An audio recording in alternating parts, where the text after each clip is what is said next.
Title: Poor Waitress tried to avoid her Valentine's date until a single father noticed and stepped up. The night began with a question that had been sitting heavy in Lily Carter's chest all day. How do you smile for love when you can barely afford hope? Valentine's Day had a way of shining a bright, unforgiving light on everything she didn't have. The roses taped to car windows, the balloons bobbing outside shops, the couples holding hands like the world was made just for them. It all felt like a reminder that she was running on empty.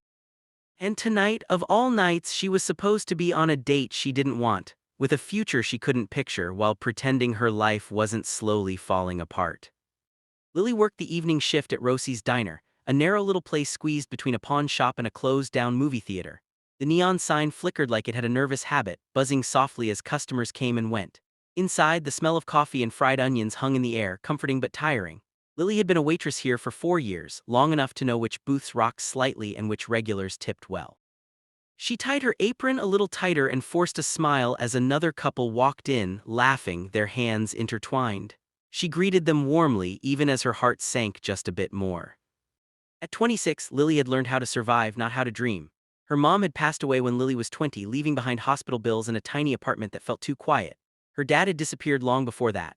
College had been a plan once, but plans cost money, and money was something Lily never had enough of. She worked double shifts, skipped meals, and said yes to things she didn't want just to keep the lights on. That included tonight's date with Mark. Mark wasn't a bad guy. He was steady, predictable, and safe. He worked construction, paid his bills on time, and had asked Lily out 3 times before she finally agreed. Valentine's Day had been his idea, delivered with a hopeful smile and a reservation he was proud of. Lily had nodded and smiled back, even though her stomach twisted. She didn't feel sparks or butterflies, just pressure. Pressure to be normal, pressure to be chosen, pressure to not be alone on a night that made loneliness feel louder. All evening, Lily checked the clock behind the counter. Every minute brought her closer to the end of her shift and the start of something she didn't want.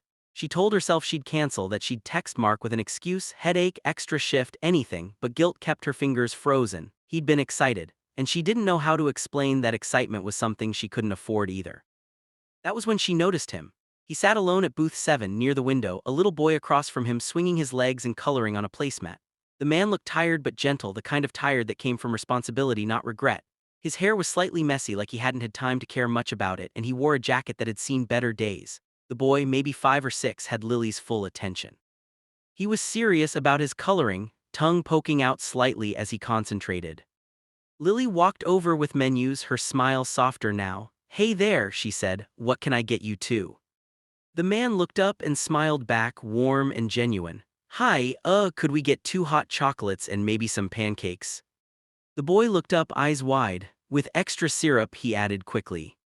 Lily laughed, surprised at how easy it felt. Extra syrup, got it. As she walked away, she felt something shift inside her. It was small, barely noticeable, but it was there. She glanced back once and caught the man helping his son pick a new crayon, their heads bent close together. There was no rush, no distraction, just presence. Throughout the night, Lily found herself lingering at their table, refilling drinks, clearing plates that didn't need clearing, asking the boy about his drawing.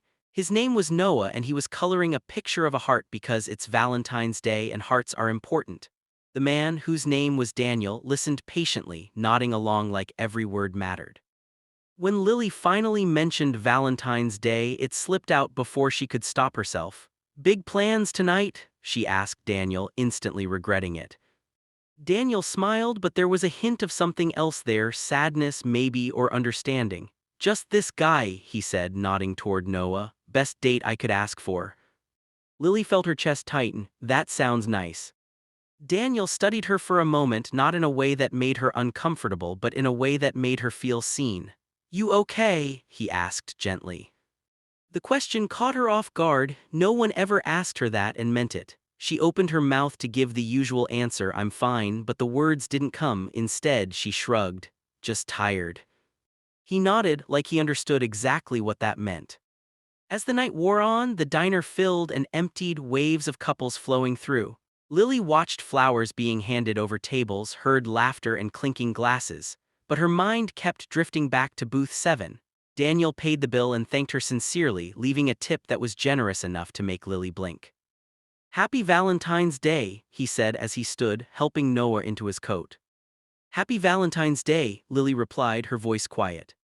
After they left, the diner felt emptier than before. Lily checked the clock again, 10 minutes until the end of her shift. Her phone buzzed in her pocket, a text from Mark: "I'm outside whenever you're ready, can't wait to see you." Her heart sank. She leaned against the counter, suddenly exhausted. She thought about the reservation, the forced smiles, the small talk. She thought about how Mark deserved someone who was excited to be there, not someone counting minutes. And then she thought about Daniel and Noah, about hot chocolate and pancakes and extra syrup, about how love could look simple and honest. When her shift finally ended, Lily untied her apron slowly, like she was stalling. She stepped outside into the cold night, the neon sign buzzing behind her. Mark stood by his car, holding a single red rose. He smiled when he saw her. "Hey," he said, handing her the rose, "you look great." Lily took it, the stem cold in her hand. She looked at his hopeful face and felt a wave of guilt wash over her. She couldn't do this. She took a breath. "Mark, I'm really sorry, I don't think I can do this tonight." His smile faltered. "What, did I do something wrong?" "No," she said quickly, "it's me, I'm not in the right place, and you deserve someone who's all in." There was a long pause, then Mark nodded slowly. "Okay," he said quietly, "thanks for being honest." As he drove away, Lily felt both relief and sadness. She stood there for a moment, holding the rose, unsure of what came next. That's when she heard a voice behind her. "Lily." She turned around, surprised. Daniel stood a few feet away, Noah asleep in his arms, his head resting on Daniel's shoulder. "I hope this isn't weird," Daniel said, shifting Noah gently. "We forgot his scarf inside and I saw you out here." Lily smiled faintly. "Oh yeah, let me grab it." She went back inside, retrieved the tiny blue scarf and handed it to Daniel. Their fingers brushed and Lily felt that same small shift again. "Thanks," Daniel said. "Listen, I don't usually do this, but you looked like you might need a friend tonight." Lily hesitated. "What do you mean?" Daniel nodded toward the rose in her hand. "Valentine's Day can be rough." She laughed softly, a little bitter. "Yeah, you could say that." Daniel took a breath. "There's a park down the street. I was going to walk Noah home, but if you want to join us, no pressure." Lily looked at Noah's peaceful face, then back at Daniel. There was no expectation in his eyes, no agenda, just kindness. "Okay," she said, "I'd like that." They walked slowly, the night quiet around them. Streetlights cast soft glows on the sidewalk. Lily talked more than she meant to, words spilling out about her mom, her job, her worries. Daniel listened, really listened, asking questions without prying. When they reached the park, Daniel laid Noah gently on a bench, wrapping him in the scarf. They sat side by side, the cold air sharp but refreshing. "I don't usually talk this much," Lily admitted. Daniel smiled. "That's okay, I don't usually get out much." He told her about his wife, who had passed away 3 years earlier, about learning to be both mom and dad, about the fear and love that came with it. Lily felt tears sting her eyes, not from sadness alone, but from the beauty of someone stepping up when life demanded more than seemed fair. By the time they stood to leave, Lily felt lighter, not because her problems were gone, but because she wasn't carrying them alone in that moment. At Noah's building, Daniel hesitated. "Would you maybe want to get coffee sometime when you're not working?" Lily smiled, a real smile this time. "Yeah, I'd like that."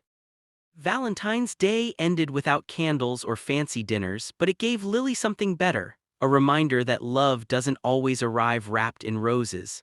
Sometimes it shows up quietly in a diner booth with extra syrup and a listening ear. The moral of the story is this: love isn't about forcing moments or fitting into expectations. It's about noticing, stepping up, and choosing kindness when someone needs it most.